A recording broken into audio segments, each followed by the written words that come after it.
ولكل جعلنا موالي مما ترك الوالدان والأقربون والذين عقدت أيمانكم فآتوهم نصيبهم إن الله كان على كل شيء شهيدا. بسم الله الرحمن الرحيم. يا أيها الناس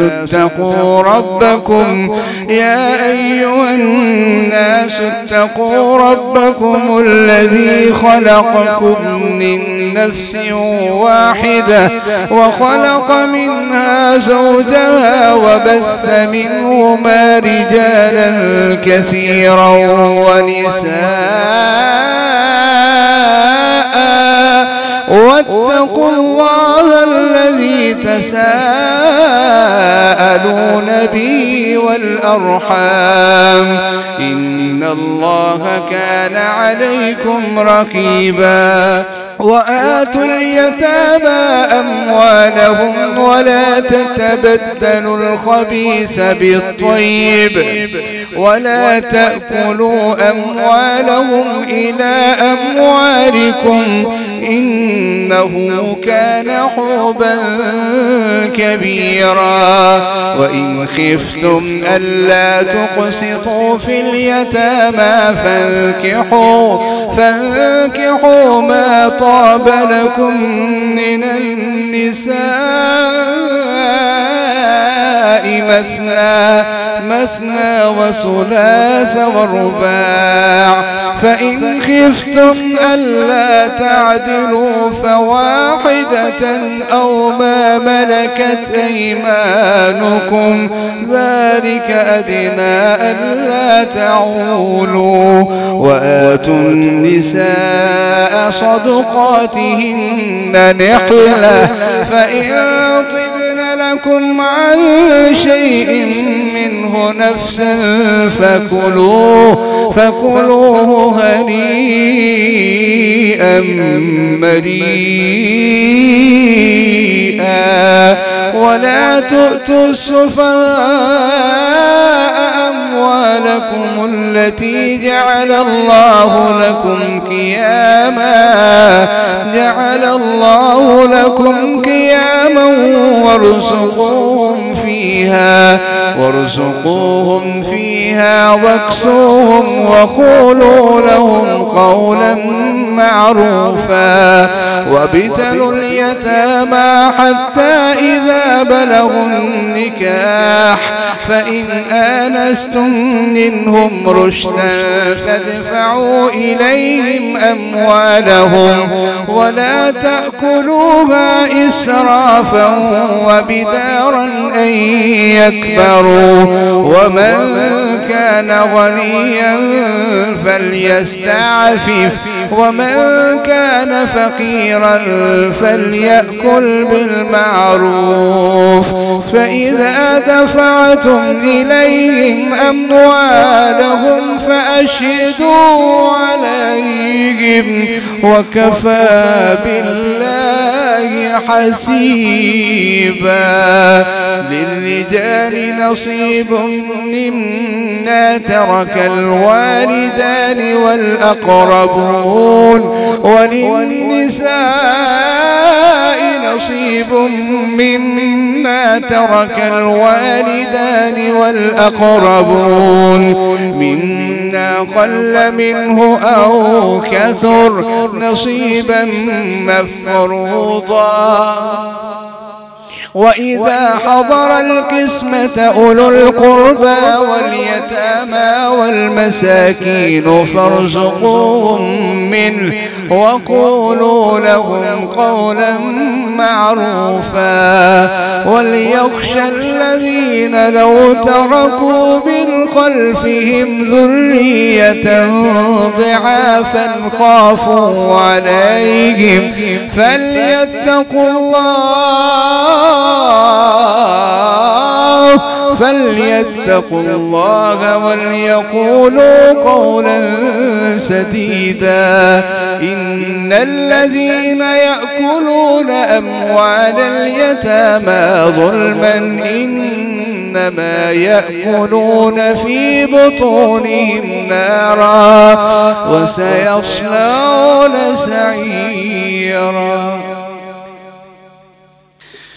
يوصيكم الله في أولادكم للذكر مثل حظ الأنثيين، فإن كن نساء فوق 2 فلهن ثلثا ما ترك، وإن كانت واحدة فلها النصف، ولأبويه لكل واحد منهما السدس مما ترك إن كان له ولد، فإن لم يكن له ولد وورثه أبواه فلأمه الثلث، فإن كان له إخوة فلأمه السدس من بعد وصية يوصي بها أو دين. آباؤكم وأبناؤكم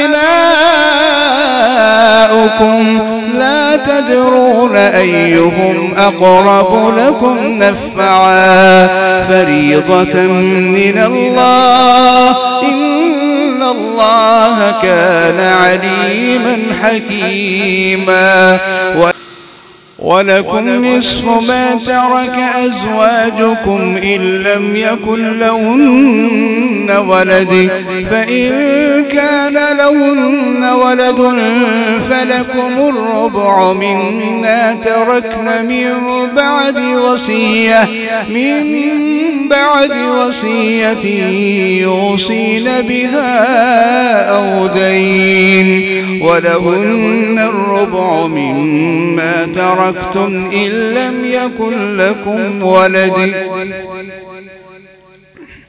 فإن كان لكم ولد فلهن الثمن مما تركتم من بعد وصية توصون بها أو دين. وإن كان رجل يورث كلالة أو امرأة وله أخ أو أخت فلكل واحد منهما السدس، فإن كانوا أكثر من ذلك فهم شركاء في الثلث من بعد وصية يوصى بها أو دين غير مضار، وصية من الله، والله عليم حليم. تلك حدود الله، ومن يطع الله ورسوله يدخله جنات تجري من تحتها الأنهار خالدين فيها، وذلك الفوز العظيم. ومن يعص الله ورسوله ويتعد حدوده يدخله نارا خالدا فيها وله عذاب مهين. واللاتي يأتين الفاحشة من نسائكم فاستشهدوا عليهن 4 منكم، فإن شهدوا فأمسكوهن في البيوت حتى يتوفاهن الموت، أو يجعل الله لهن سبيلا. واللذان يأتيانها منكم فآذوهما فإن تابا وأصلحا فأعرضوا عنهما إن الله كان توابا رحيما. إنما التوبة على الله للذين يعملون السوء بجهالة ثم يتوبون من قريب فأولئك يتوب الله عليهم وكان الله عليما حكيما. وليست التوبة للذين يعملون السيئات حتى إذا حضر أحدهم الموت قال إني تبت الآن ولا الذين يموتون وهم كفار أولئك أعتدنا لهم عذابا أليما. يا أيها الذين آمنوا لا يحل لكم أن ترثوا النساء كرها ولا تعضلوهن لتذهبوا ببعض ما آتيتموهن إلا أن يأتين بفاحشة مبينة وعاشروهن بالمعروف فإن كرهتموهن فعسى أن تكرهوا شيئا ويجعل الله فيه خيرا كثيرا. فإن كرهتموهن فعسى أن تكرهوا شيئا ويجعل الله فيه خيرا كثيرا. وإن أردتم استبدال زوج مكان زوج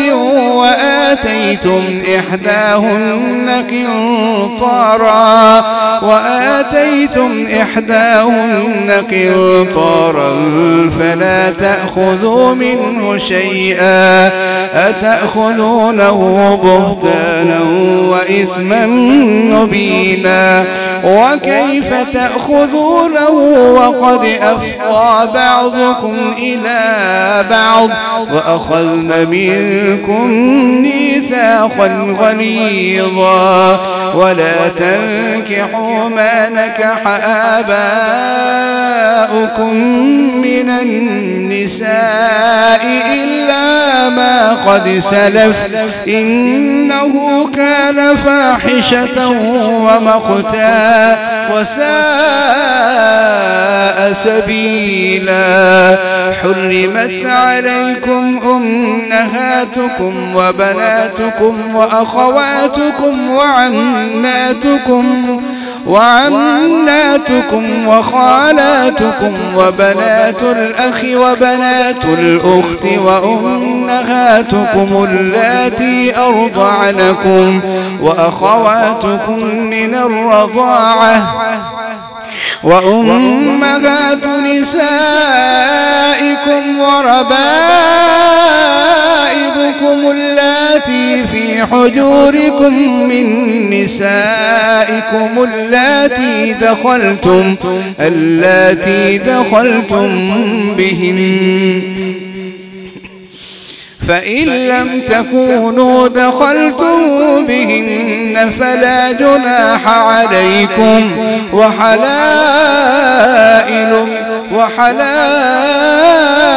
أبنائكم الذين من أصلابكم وأن تجمعوا بين الأختين إلا ما قد سلف إن الله كان غفورا رحيما. والمحصنات من النساء إلا ما ملكت أيمانكم كتاب الله عليكم وأحل لكم ما وراء ذلكم أن تبتغوا بأموالكم محسنين غير مسافحين، فما استمتعتم به منهن فآتوهن أجورهن فريضة، ولا جناح عليكم فيما تراضيتم به من بعد الفريضة، إن الله كان عليما حكيما. ومن لم يستطع منكم طولا أن ينكح المحصنات المؤمنات فمما ملكت أيمانكم من فتياتكم المؤمنات، والله أعلم بإيمانكم بعضكم من بعض، فانكحوهن بإذن أهلهن وآتوهن أجورهن